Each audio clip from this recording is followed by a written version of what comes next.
Bien, buenas tardes. ¿Cómo están, Marta Olivia? Buenas tardes.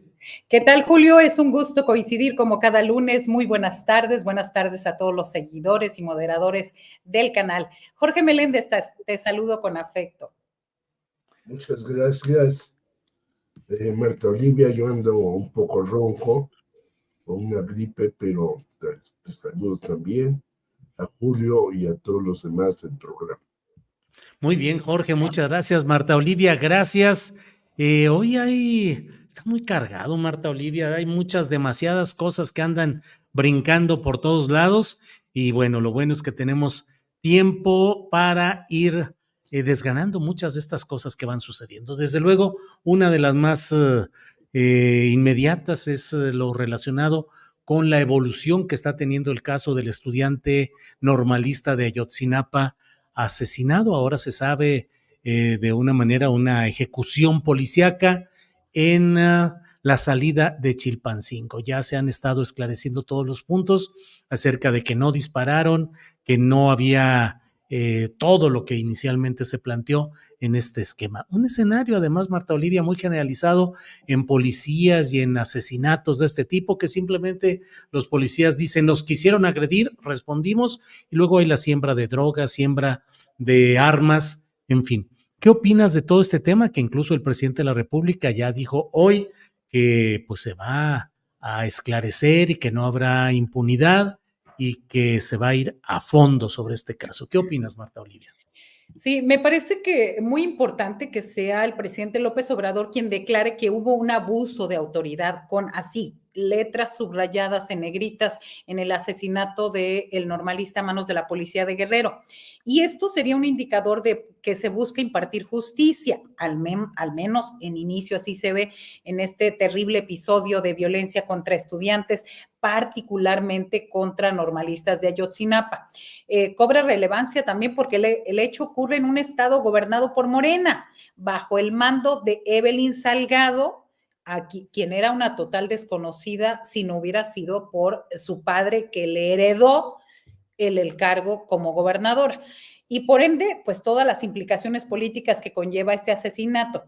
Ahora bien, el presidente de México ha hecho comentarios similares desde la conferencia de prensa matutina cuando se han dado a conocer casos de abuso de autoridad como el ajusticiamiento militar en contra de civiles en Nuevo Laredo.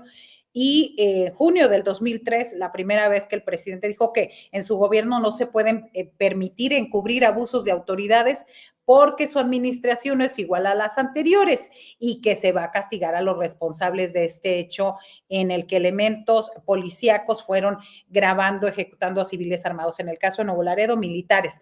Así que es bien importante recordar y tener presente estas palabras desde el Ejecutivo Federal, que donde dice que se van a investigar los asesinatos. Lo más importante, creo, es que desde los responsables y este tipo de abusos no se vuelvan a cometer.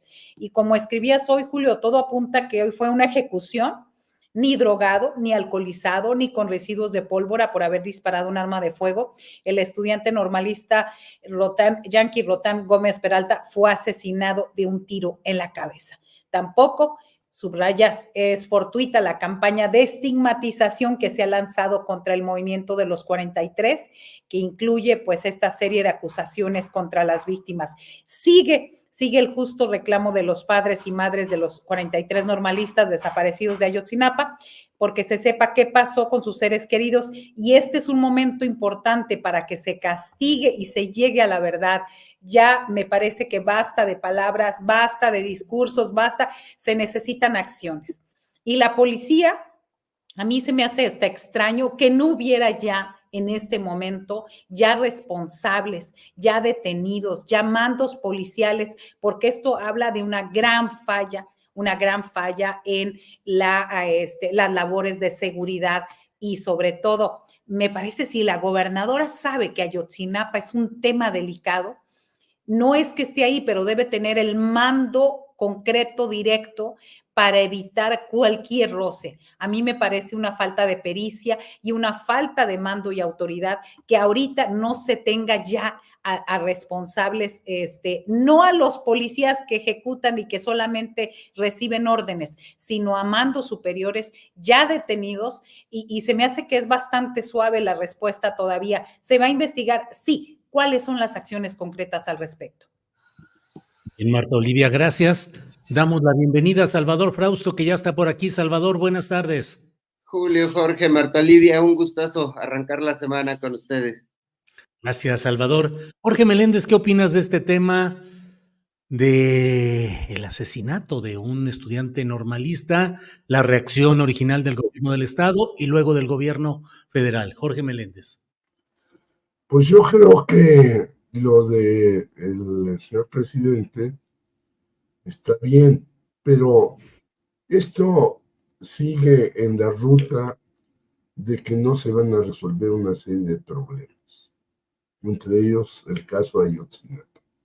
Por más que se diga que se va a hacer, que se va a ampliar esto, tú lo señalas bien. Bueno, fueron a darle a este señor Rolando Solano Rivera el apoyo, tanto el secretario de la Defensa de los Crescencio Sandoval como la secretaria de Seguridad Ciudadana, Rosa Isela Rodríguez, para decirle, bueno, usted tiene aquí todo el apoyo nuestro, haga las cosas que tiene que hacer, y no, pues no las puede hacer. Y no las puede hacer porque hay una descomposición tremenda y a fondo en ese lugar, y no han querido solucionar esa descomposición, poniendo en orden no solamente el caso Ayotzinapa, sino toda la serie de enfrentamientos que hay entre los grupos llamados del narcotráfico, y entonces tienen que ver que la iglesia interceda para hacer pues una circunstancia que evite mayor violencia. ¿Qué es lo que hace? La iglesia no puede hacer más, no puede evitar la violencia, no puede evitar ni los asaltos, ni los secuestros, ni el cobro de piso, sino simplemente, bueno, ustedes están en su lugar, ustedes en el suyo, no se enfrenten para que no haya mucha matazón ahí, y sigan haciendo de las suyas, porque es muy curiosa la iglesia, pero así es desde hace muchísimos años, yo diría desde que empezó a institucionalizarse, que ya tenemos miles de años. Por lo tanto, si la autoridad no pone de verdad ahora en su lugar, les aclara esto, persigue a los responsables, mete en orden a quien debe de meter, que son también los mandos medios y altos de la policía, porque estos simplemente son unos individuos que andan ahí haciendo de las suyas, y cada vez que pasa algo, pues le echan la culpa al culpable, valga la redundancia. Sí. Pero entonces yo creo que es la hora, es el momento, es la circunstancia que tiene de oro el señor López Obrador para poner orden ahí, si no esto va a ser un verdadero descarriate, peor que lo de Ayotzinapa. Gracias, Jorge. Salvador Frausto, ¿cómo vas viendo el tema de esta ejecución de un joven normalista, la postura original del gobierno del estado, del gobierno federal, y cómo va hasta hoy? Salvador, ¿qué nos dices? Sí, me parece un muy mal manejo de crisis, terrible manejo de crisis en un primer momento, en el cual tanto el gobierno del estado como el presidente López Obrador lo atribuyen a que repele la policía estatal una agresión por parte del del muchacho que fue ejecutado.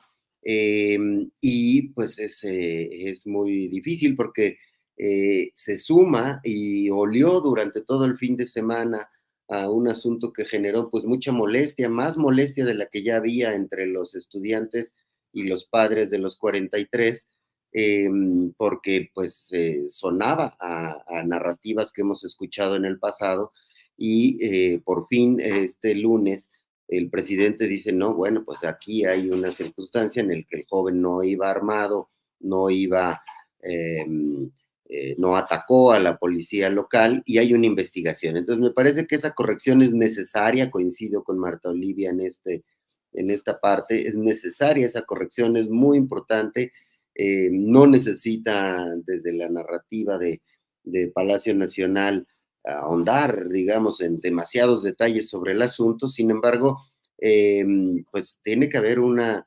investigación seria, que ahí pues parecen estar puestos todos los elementos para no demorar mucho.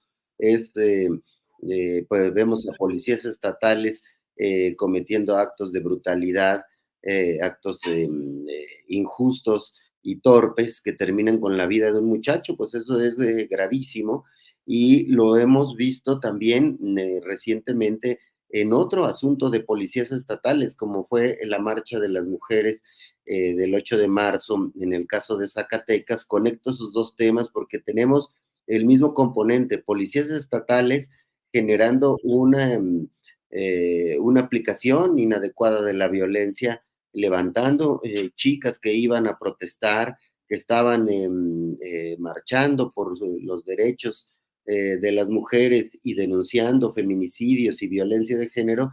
Tenemos estos dos casos que conectan a Zacatecas con lo ocurrido en Guerrero, es decir, policías estatales no preparados, no bajo supervisiones profesionales, y pues habla también pues de fallas en los gobernadores que deberían estar atentos a cómo funcionan sus policías, y tenemos ahí pues dos gobernadores, en este caso de extracción morenista, cometiendo errores que se han cometido en el pasado por parte de otros gobernantes, y no se puede en medio de una campaña electoral estar presumiendo que hay un trato o hay una vocación por buscar defender a los derechos humanos y defender el correcto uso de la fuerza, cuando hay policías estatales que abusan de su poder.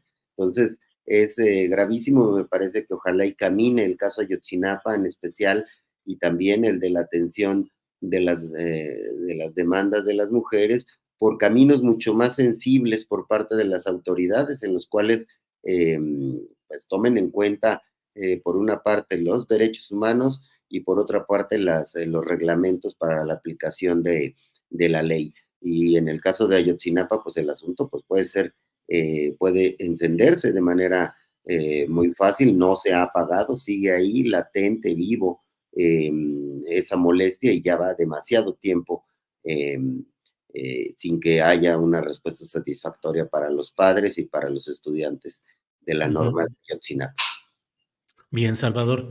Jorge Meléndez, sobre este tema, la marcha del viernes de las mujeres, el Día Internacional de la Mujer, marchas, manifestaciones cuantiosas, mucha movilización en la Ciudad de México, desbordado el Zócalo, la marcha en otras ciudades también muy importante, pero reacción represiva, particularmente Zacatecas, que ha sido una de las más difundidas, pero también en Colima, con otro gobierno morenista, en la capital de Puebla, en el municipio de Puebla, con un presidente municipal panista. En varios lugares se han dado este tipo de reacciones de violencia. Pues, Chihuahua, claro, con gobierno estatal panista. ¿Qué está pasando, Jorge Meléndez? ¿Cuándo se desborda la capacidad represiva del Estado ante manifestaciones sociales? Cuando ya no tienen capacidad de procesar políticamente esos conflictos, ¿qué es lo que sucede? ¿Por qué? ¿Cuál sería una explicación de este desbordamiento de la violencia gubernamental, Jorge? Porque seguimos teniendo policías mal pagados, mal formados, A mí me decía el otro día una persona que curiosamente me encontré, ¿sabe usted cuánto está uno en la academia para salir de policía? 6 meses. Es decir, tenemos policías mal formados, mal dirigidos, mal encausados y que siguen con el asalto. Yo te diría, no en las marchas, porque aquí hay una vigilancia extrema de las autoridades desde hace mucho tiempo, pero en otras cosas tú puedes encontrarte que te paran en tu carro o te paran en la calle y te piden el moche, la lana y demás. Es decir, nuestra policía es francamente, no sé si compararla con la de Kenia, pero por ahí va. Y han querido meter a militares a dirigir a la policía y todo eso, pero pues no pueden hacer nada estos militares, o a lo mejor no quieren hacer nada, porque no han podido ponerles un orden y decir las cosas se hacen aquí de esta manera y de esta forma. Y entonces salen las muchachas que a veces también hacen algunos estropicios y no por eso hay que reprimirlas, ¿no? Es como si uno a un hijo pequeño que hace alguna travesura o alguna malandanza, pues lo agarra uno a golpes, ¿no? Ese es lo que tenemos de policía en todo el país. En algunos lugares se ha tratado de, pues, bajarle un poco el tono. Pero ¿cómo vamos a pensar que la policía de Zacatecas, el emporio de los Monreal, que ya están cambiando ahora a diferentes lugares porque van a seguir con la chamba, ¿no?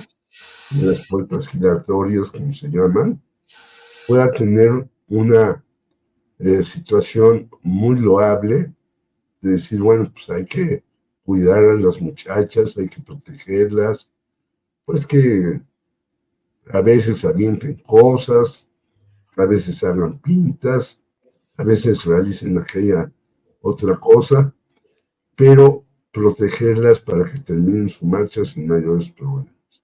Pues no, estos policías, a la menor provocación, pues embarquen contra estas muchachas. Yo he visto casos aquí en el Distrito Federal, y es loable, de mujeres policías que incluso las manifestantes las tratan de quemar con un rociador ahí y demás, y ellas no pierden su posición, su dignidad, para no agredir a quien la está agrediendo. En otros estados, pues, la cosa es terrorífica. Sí. Y termino con esto en Zacatecas, en Chihuahua, en las otras dos, Puebla. Bueno, en Puebla tenemos un alcalde, Eduardo Rivera, que es la represión total. Pero en Chihuahua, pues con esta señora Maru, pues las cosas no marchan bien, ni van a marchar bien todo el tiempo que ella esté ahí. Y en Zacatecas, pues los Monreal, ya con eso se dice todo, que ellos quieren defender su territorio con todo y por todo, y si se presentan algunas muchachas un tanto rebeldes, pues las reprimen al más no poder. Bien, gracias, Jorge. Marta Olivia, ¿qué opinas de este tema de las manifestaciones que hubo, el significado de las marchas, la textura de esa movilización y luego el otro punto que es el de la represión en varios lugares del país? Marta Olivia. Sí, creo que debería sonar como inaudito y extraordinario escuchar que en una marcha del Día Internacional de la Mujer, en donde se exige un alto a la violencia de género, entre otras cosas, al menos 18 mujeres fueron golpeadas y detenidas en Zacatecas. Hubo más en otros lugares donde lo has mencionado, Julio. Pero lo increíble se vuelve una realidad casi constante durante las marchas que se llevan a cabo en México para conmemorar esta lucha, en un país donde se teme a salir a la calle para realizar las actividades diarias. Y bueno, esto me recuerda mucho la frase y sobre todo lo que se grita en estas marchas: la policía no me cuida, me cuidan mis amigas.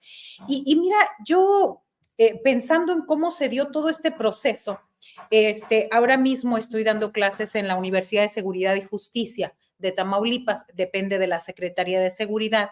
Y una de las cuestiones que yo imparto ahí, cursos y talleres, es hablar sobre derechos humanos, hablar sobre abusos policiales y un enfoque desde los medios y demás. Y en lo que he aprendido y lo que he estado ahí con los alumnos, se sorprenden cuando hay tipos de abusos como estas situaciones. Se sorprenden, llegan y están bastante despiertos a recibir. Llegan a la Secretaría de Seguridad y los jefes o los mandos policiales casi es como rompen con todo lo que aprendieron en la academia y en la licenciatura de Ciencias Policiales y de Seguridad Pública. Rompen con todo eso. Lo que he aprendido también es que cuando va a haber un evento de este tipo, hay ciertas consignas que se les da a los policías.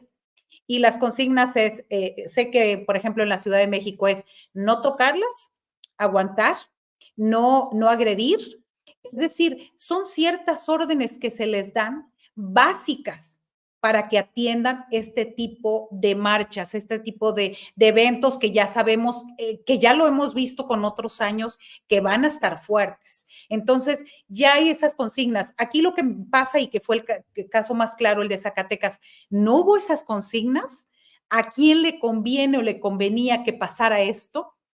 Y hablando de la transparencia que necesitamos en los gobernantes, en los políticos y en las autoridades, necesitamos que nos digan, a ver, pasó esto, esta es la situación, hubo infiltrados, hubo no infiltrados, hay tantos responsables. Creo que lo menos que merecemos como ciudadanos que cumplimos con nuestros deberes, que pagamos impuestos, es que la autoridad sea clara con nosotros y nos diga lo que pasó. Y bueno, otro punto que yo quiero tratar es que, ojo ahí a los políticos, esta marcha, la marcha de las mujeres, es la única marcha donde no hay acarreados, la única marcha auténtica en sus demandas y sin necesidad. Ahí no se lleva a nadie, ahí cada quien llega por su propio pie. Y creo que los políticos y las autoridades están dejando de lado esta muestra de rechazo, esta muestra de inconformidad y esta demanda justa de respeto a nuestra integridad. Vaya, Marta Olivia, gracias.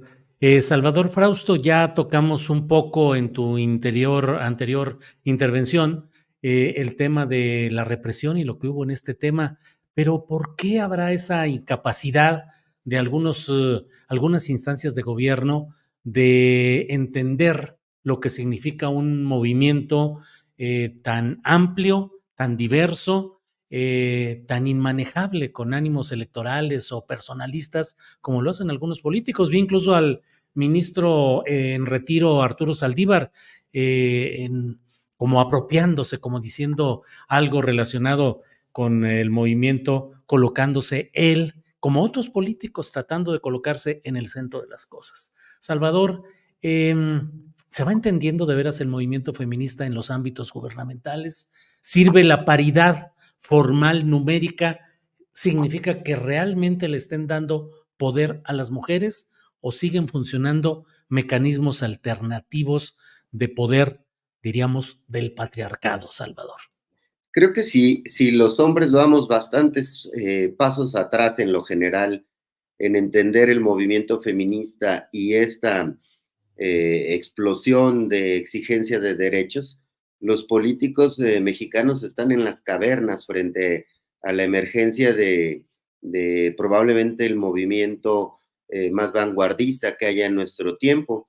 No hay una sensibilidad por parte de los políticos mexicanos frente a este tema, no le entienden, no están buscando la mano negra, ¿no? En el asunto, cuando lo que haya de mano negra puede ser bastante menor frente a lo avasallante que son los datos que tenemos sobre feminicidios, sobre violencia de género en general, el acoso sexual, el acoso en las escuelas, en los centros de trabajo, sobre una serie de delitos relacionados con que afectan a las mujeres y que tienen grados de impunidad altísimos, de 98, 99%.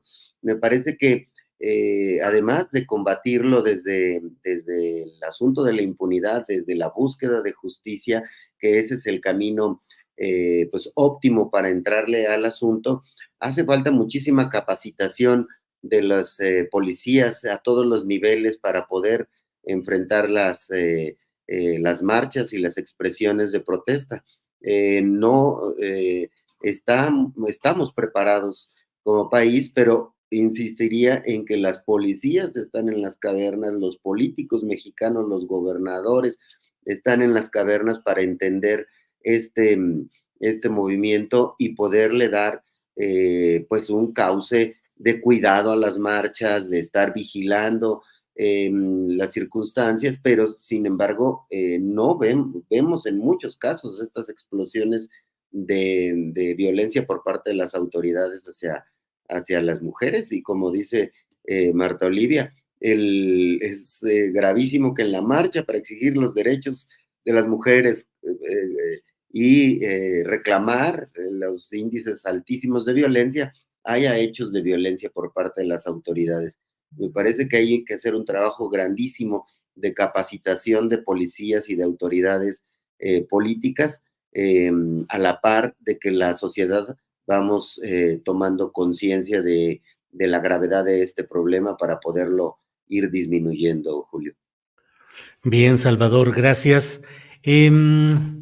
Me brinqué hace ratito, hice bolas aquí, seguí a Marta Olivia y puse a Jorge, entonces voy a corregir el error y voy con Marta Olivia de nuevo.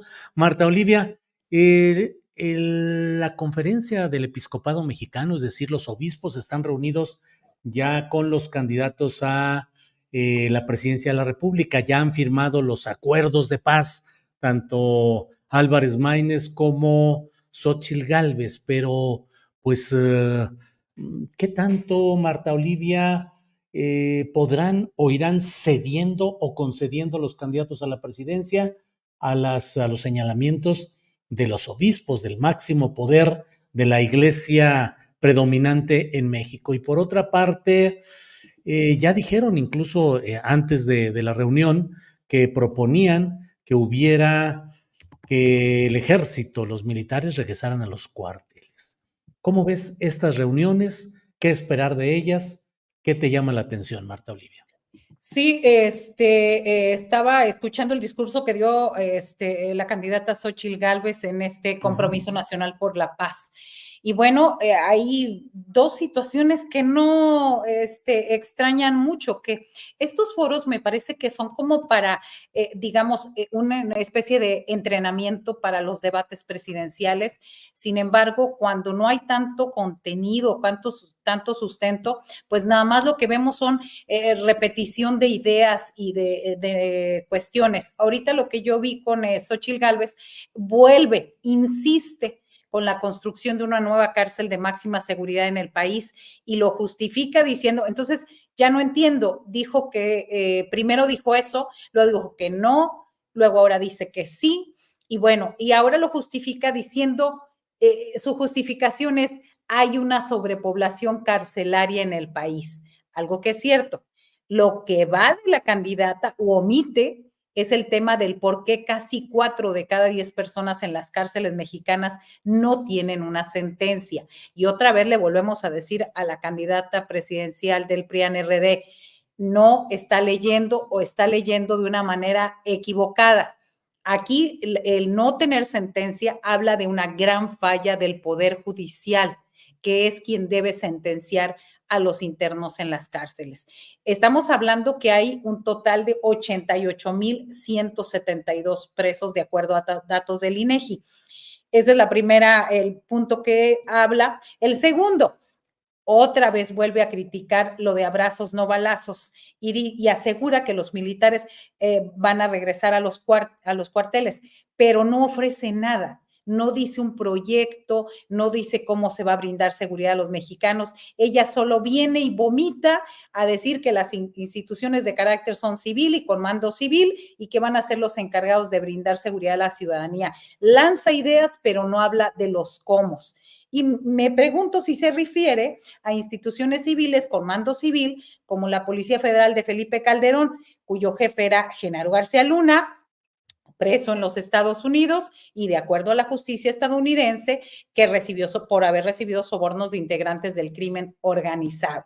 Así que esto, y bueno, también recordar estas cifras y este gran reportaje que hizo la compañera Claudia Villegas de los contratos carcelarios en el sector privado, pues simplemente recordar que fue en el calderonismo con García Luna cuando empezaron estos contratos a empresas donde el gobierno de México, el actual gobierno de México, ha pagado 22,776 millones de pesos por estos contratos leoninos que hizo precisamente el panismo. Pero me parece que la señora no le da para mucho para entender este proceso y solamente habla de cuestiones sesgadas y habla como de ideas generales que yo no lo esperaría. Sé que es ingeniera, pero yo esperaría algo más de una candidata presidencial, no aferrarse a un solo mensaje, un solo discurso y cero contenido. Bien, Marta Olivia, gracias. Jorge Meléndez, antes de pedirte tu opinión sobre este tema de los obispos y los candidatos presidenciales, permíteme poner el video, dura 1 minuto, una selección de lo que ha dicho Xóchitl Gálvez y a lo que se ha referido Marta Olivia. Adelante con el video.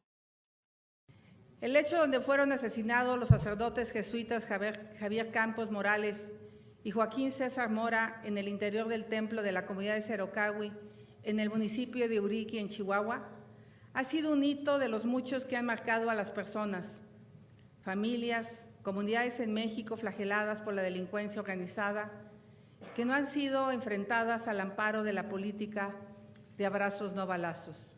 El método de trabajo que llevó a la construcción de este documento refleja mucho mi aspiración acerca de cómo debemos enfrentar los problemas más grandes y graves del país.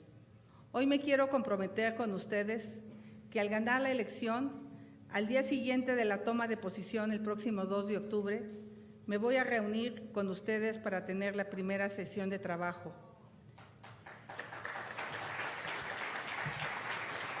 Diálogo y escucha de compromiso por la paz, pero no como candidata, sino como presidenta de la República. Jorge Meléndez, tus comentarios sobre la reunión de obispos y los candidatos, y no sé si te quieras referir a este video de Xóchitl. Adelante lo que tú desees, por favor. Tu micrófono, Jorge. Ya. Me parece que el video es las insistencias de Xóchitl, que ella va a ser presidenta, que todo está mal, lo anterior, que ella lo va a hacer perfecto y demás. Y dice, me voy a reunir con ustedes de inmediato para ver la estrategia. Bueno, ¿la Iglesia podrá hacer alguna estrategia contra esto? La Iglesia puede ser mediadora, como ya hemos visto, no ahora solamente, en este caso, sino en otros anteriores en cuestiones.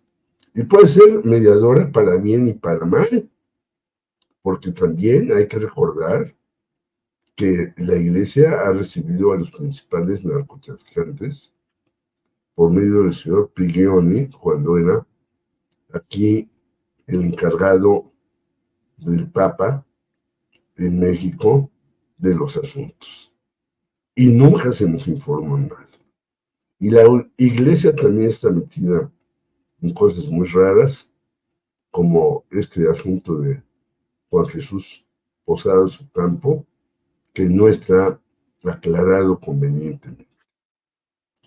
Yo no creo que tampoco haya que decir, ay, todos los curas son terribles y demás. Ante eso tenemos a un Sergio Méndez Arceo que ayudó, por ejemplo, a la liberación de Rubén Figueroa hace muchos años, porque él pudo ser el enlace entre la guerrilla y Rubén Figueroa.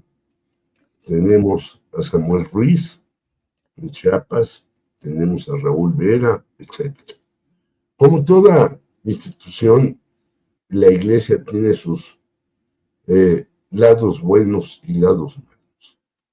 Pero que la iglesia sea la que pueda pacificar al país, pues no, porque muchos obispos reciben dinero de la iglesia para hacer verdaderas monumentos en sus lugares y reciben cada 8 días para darle sermón, supuestamente, a estos criminales. Entonces la iglesia puede ser, yo tampoco la descarto, una institución que pueda acercar, que pueda mitigar, que pueda, pero no resolver.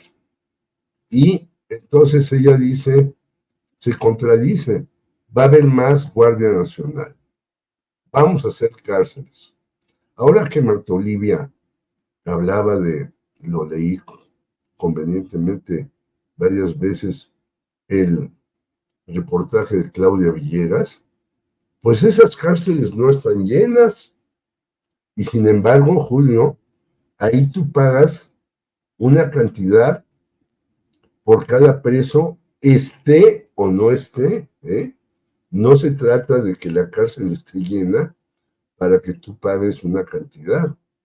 Si no llenaron la cárcel por las razones que sean, pues tú tienes que pagarle a un señor que va desde Black Rock hasta Carlos Slim, hasta los Olegario Vázquez Raña. Le tienes que pagar una cantidad por cada personaje que se supone debe estar en la cárcel. Si tenemos cárceles vacías, porque otras sí, como dice Marta Olivia, bueno, no están llenas, están saturadas. Están los famosos vampiros, que los duermen en la noche en las rejas, les ponen unas correas ahí para que puedan dormir. Bueno, eso es inhumano. Y eso tiene que ver con la prisión preventiva, que sigue siendo uno de los horrores que hay en México. Porque si alguien llega y dice, el señor Jorge Meléndez cometió un abuso aquí y allá, me meten a la cárcel de prisión preventiva, pues ya estaré viendo de las mías a ver cómo la hago. Es decir, estamos en una situación también muy diversa y muy conflictiva. Y eso no se soluciona, obviamente, todos lo sabemos, con las penas máximas y con 3 cadenas perpetuas. Bueno, ¿para qué sirven 3 cadenas perpetuas según los Estados Unidos? Pues para nada, o para reírse de ellos. Entonces yo lo que creo es que lo que tiene que hacerse es de verdad una Guardia Nacional manejada, yo digo, por un civil y que haga su trabajo, porque luego también la Guardia Nacional, así hablábamos hace rato de los policías, pues la Guardia Nacional a veces sirve en las carreteras también para corromper y corromperse. Entonces tenemos que hacer un diseño diferente que realmente tenga eficacia y evite todas estas pillerías, que son muchísimas. Yo planteé algunas, pero son muchos más. Bien, gracias, Jorge. Salvador, antes de pedirte tu opinión, déjame pasar un pedacito de lo que está sucediendo en vivo en estos momentos, la intervención de Claudia Sheinbaum en esta asamblea de la Conferencia del Episcopado Mexicano. Vamos a oír. Justicia, se menciona que debe establecerse un mecanismo internacional contra la impunidad de atrocidades y corrupción, con el respaldo de la Organización de Naciones Unidas. Adicionalmente, una Comisión Nacional Independiente de Verdad. Sin embargo, no queda claro a qué se refiere este punto. En el tema de adolescentes no se reconoce el cambio en la política a partir de diciembre de 2018. En la Ciudad de México, por ejemplo, desarrollamos diversas políticas, inclusive en coordinación con la propia Iglesia Católica. Aumento en el número de preparatorias, aumento del número de universidades, los llamados pilares, Jóvenes unen al barrio y Reconecta con la paz, entre otros. No queda claro, ya voy a terminar, en la descripción del tema de gobernanza, cuando se establece que México se debate entre un modelo de gobernanza autoritaria y criminal y un modelo de gobernanza democrática que hasta la fecha ha sido incompleto y precario. La debilidad de las instituciones que deberían garantizar la existencia de un Estado democrático de derecho y la rendición de cuentas de los gobernantes frente a la ciudadanía, dice el documento, ha permitido un crónico estado de corrupción y el uso arbitrario del poder, además de ser un entorno favorable para el crimen organizado y la normalización de la violencia extrema. Sigue diciendo el documento, esto en conjunto niega a las personas el ejercicio de sus derechos y su autonomía. Bueno, Salvador Frausto, pues ahí está Claudia Sheinbaum, dice que firma el documento o la propuesta que le están haciendo por honestidad y congruencia. Firmo el documento, escribió. Sin embargo, hay ciertas propuestas con las que no concuerdo. Por eso añado otro texto al final que denominé Sigamos conversando. Y leyó la encíclica del Papa Francisco que expresa su oposición al mercado como vía para salir de la pobreza y la violencia. Estoy leyendo lo que ha tuiteado Enrique Hernández Alcázar, periodista conductor de un reconocido programa radiofónico en las tardes en W Radio, Enrique Hernández Alcázar. ¿Cómo ves, Salvador Frausto? Debate, discusión, defiende Claudia las críticas, o sea, va contra las críticas que se hacen al gobierno de López Obrador. ¿Cómo ves todo esto, Salvador? Claro, a mí me parece interesante el debate porque precisamente al leer la carta compromiso o los que hizo la Iglesia al invitar a las candidatas y al candidato presidencial, me parecía una agenda bastante de mano dura, nada más al revisar el contenido de estos compromisos. Uno era el ejército a los cuarteles, por ejemplo, que es una propuesta que va en contra de la propuesta de Claudia Sheinbaum y la política que se ha seguido durante este sexenio, incluso durante los sexenios anteriores, y el tema del retomar el control de las cárceles, que pues también tiene ese tono del discurso panista de Felipe Calderón, de García Luna, de tener ahí un control y donde no se diferencia lo que ha quedado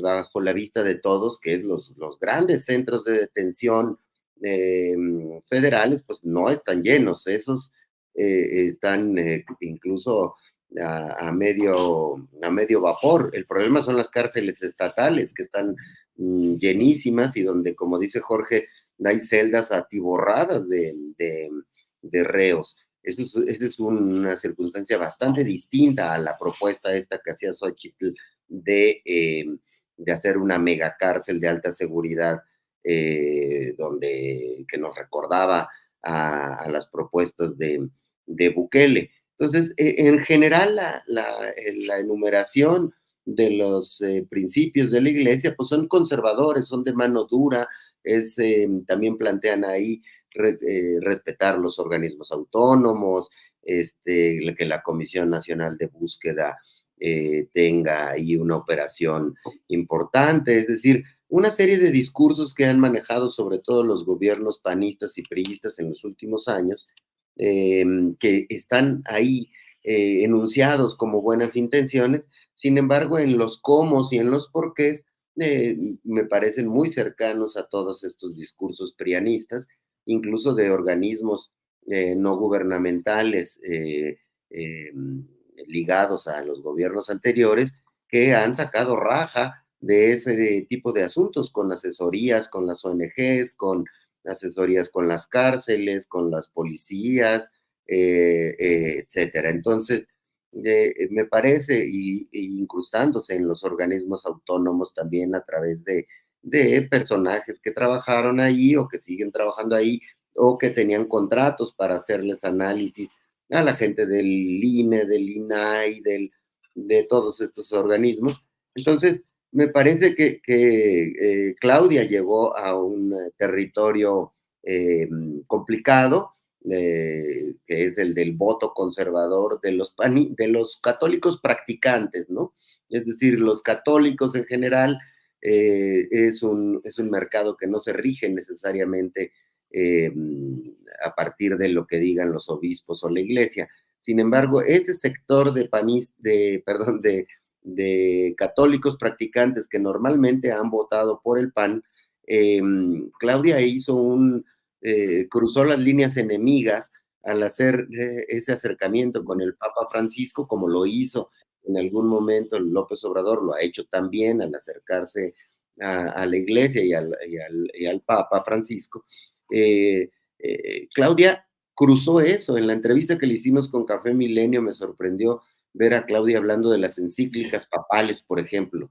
Es decir, se ve que conocen las encíclicas, sobre todo esta que tiene que ver con que el dinero de los ricos iba a fluir hacia los más pobres, por un lado, pero hay otra que tiene que ver con los temas medioambientales, que también la citan con muchos detalles. Me parece que Claudia está cruzando las líneas de un sector que normalmente va hacia el PAN y que el debate se va a poner bueno, porque regresar al ejército, a los cuarteles, cuando vemos a las policías estatales cometiendo abusos, como los que vimos en Zacatecas o en Guerrero, contra la marcha de las mujeres y contra el estudiante ejecutado de la Normal de Ayotzinapa, es muy problemático. Tendría que plantearse un cómo muy detallado de cómo el ejército, que es la institución que mejor está evaluada en confianza por parte de los ciudadanos,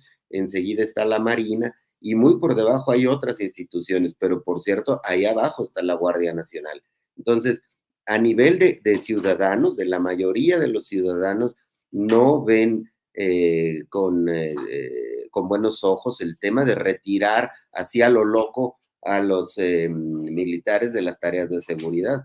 Es muy complicado, sobre todo al echar un lente a lo que tenemos en los estados y a lo que fue el horror de seguridad en los tiempos del calderonismo y de García Luna, en el cual empoderaron una policía federal vinculada directamente al narcotráfico, que cometió una serie de abusos tremendos. Entonces, Claudia fue a territorio complicado, a territorio enemigo, y está haciendo una propuesta que me parece pues muy política, muy sensata, de sigamos hablando y vayamos conversando las soluciones, ¿no? Entre ellos, pues cómo atacar el fondo de estos problemas, que es a través pues de la incorporación de jóvenes a programas de rehabilitación o programas sociales que los ayuden a estudiar y a salir adelante y a buscar empleos dignos.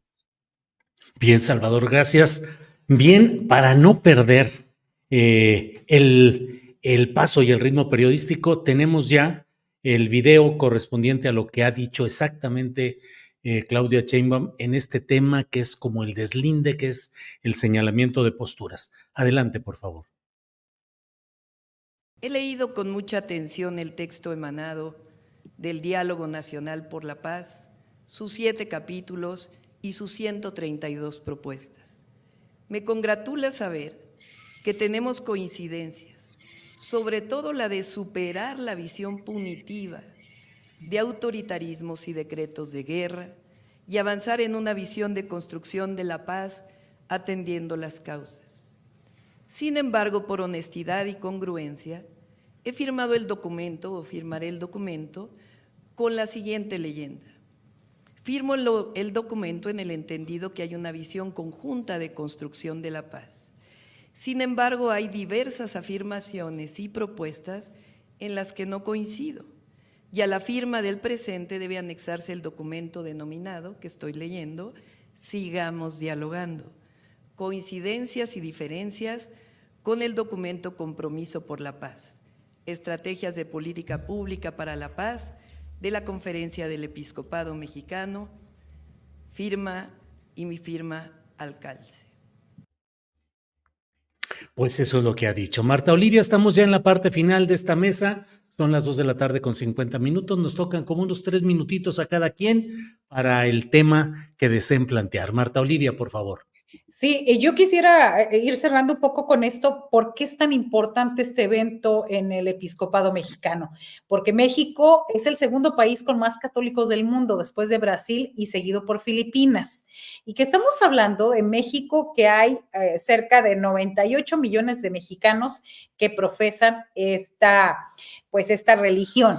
Y que además, en el pasado, tanto en 2006, 2012 y 2018, desde las iglesias católicas, los mismos obispos hacían campaña anti-izquierda y anti-AMLO y hacían pronunciamientos muy graves y muy fuertes. Por eso a mí me parece que es muy pertinente que ahora Claudia Sheinbaum diga que que no está de acuerdo con toda esa narrativa que utiliza el episcopado mexicano de que el país está sumido, en un gran ambiente de violencia. Así que me parece esa es mi primera acotación. Y otra, pues el tema de la refinería de Tampico, que no hay refinería en Tampico. Yo sí quisiera comentar esto, este nuevo lapsus de la señora Xóchitl Gálvez, cuando ella habla de que va llegando ella, pues yo creo que por eso no va a llegar, que de llegar ella va a cerrar las dos refinerías, la de Cadereyta y Tampico. Todos sabemos que Tampico y Madero están pegados, pero la refinería es de Ciudad Madero, en la zona conurbada del sur de Tamaulipas. Y digo, el segundo tropiezo fue porque hasta un candidato que abandera el Frente Amplio por México acá en Tamaulipas ha dicho que no está de acuerdo con lo expuesto por la señora Gálvez por la importancia que representa la refinería en la zona. Se trata del 2 veces alcalde de Tampico y actual candidato a diputado federal por el PRI-PAN-RD, Jesús Nader.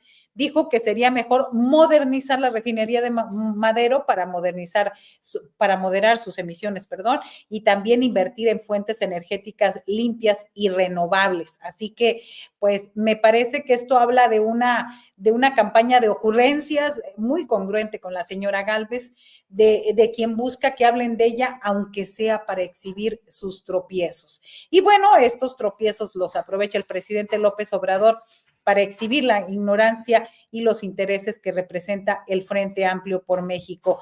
Ahora mismo, por ejemplo, también hablando de Xóchitl Gálvez, el exdirigente estatal del PRD en Tamaulipas, ha dicho que por conveniencia y para no perder el registro, el PRD de Tamaulipas apoya a Xóchitl, pero que no cree en su campaña y no cree en que vaya a despegar, porque había mucho más personajes más capaces y con mucho más congruencia que la señora Gálvez. Así que yo con eso me despido.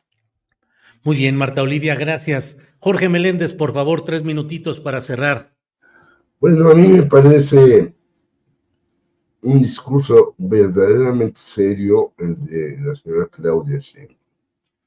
Creo que un jefe de Estado, como lo hizo Nicolás Sarkozy en Francia, él dijo: yo voy a apoyar el aborto, aunque yo soy católico y estoy en contra del aborto.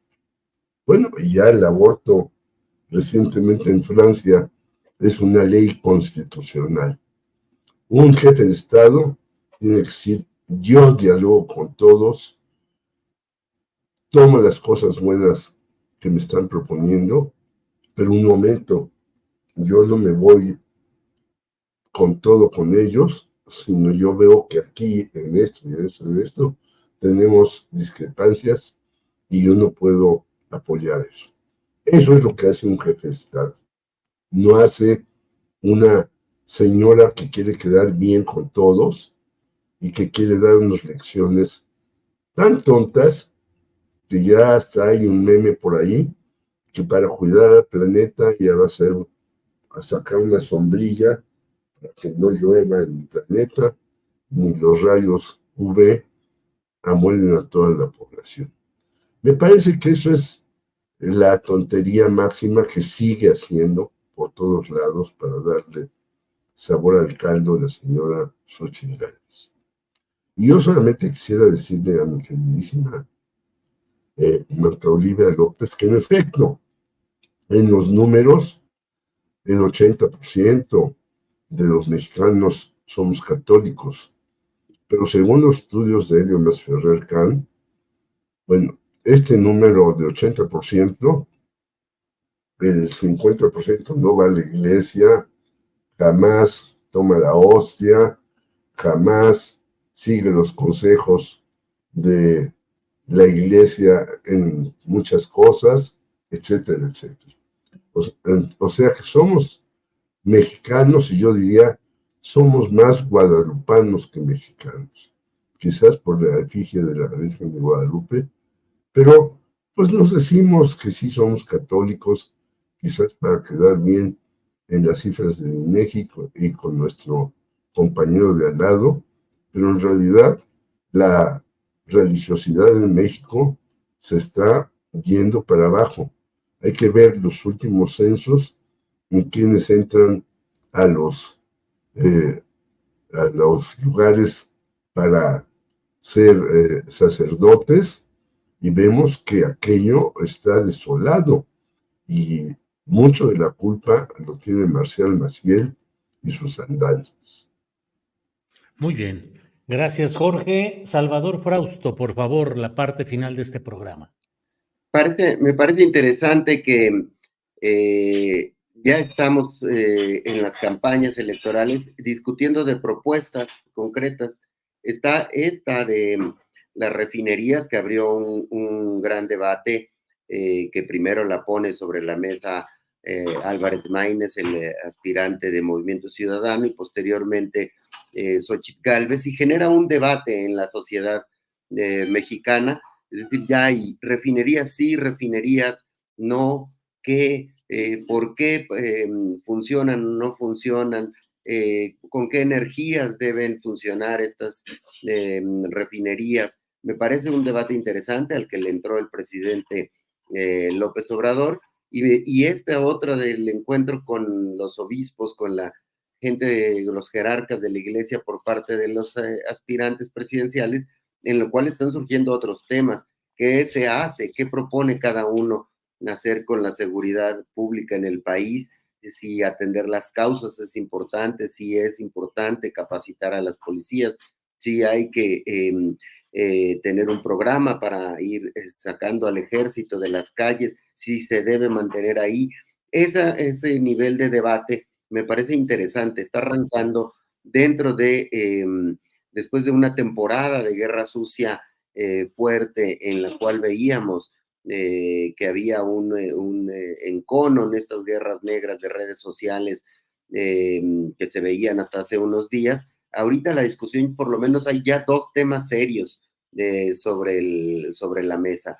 El tema de la seguridad, el tema de la O3, el tema de las refinerías y el tema de la relación con las iglesias, que parte de este encuentro con los obispos, en los cuales, que coincido con Jorge, me parece interesante el planteamiento de Claudia Sheinbaum de decir, de colocarse como un estadista y decir, yo voy a dialogar con todos, voy a dialogar con ustedes, aunque no estoy 100% de acuerdo. Ya en la ciudad hubo diálogo y acordamos atender las causas a través de pilares, a través de otra serie de mecanismos para atender a la población. Y entonces, bueno, pues entramos en campañas electorales. Ojalá sean más discusiones de esta naturaleza las que pongan los candidatos sobre la mesa, sobre todo de cara al primer debate que va a ser en un mes, el 7 de abril, en el cual ya podemos contrastar las ideas entre los tres aspirantes, porque por lo pronto pues vemos ahí algunas declaraciones pero no hemos visto una propuesta de seguridad, digamos, más o menos programática por parte de Xochitl Gálvez, sino simplemente la repetición de algunos eslogans y la repetición de qué no quisiera y de qué no estaría a favor de que se regrese el ejército a los cuarteles. Sin embargo, no nos dice qué, cómo, apenas se esboza que le daría más dinero a las policías estatales y municipales en un modelo pues que vuelve a sonar al modelo de García Luna y de Felipe Calderón.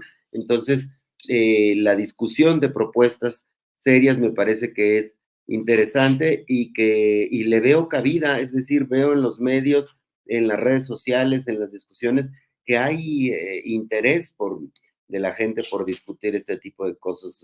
A nivel personal, por ejemplo, lo de las refinerías me ha llegado por chats de amigos o familiares, no necesariamente muy vinculados al periodismo o a la política, y que están poniendo sus planteamientos, están poniendo sus ideas, y pues de eso se trata las campañas electorales.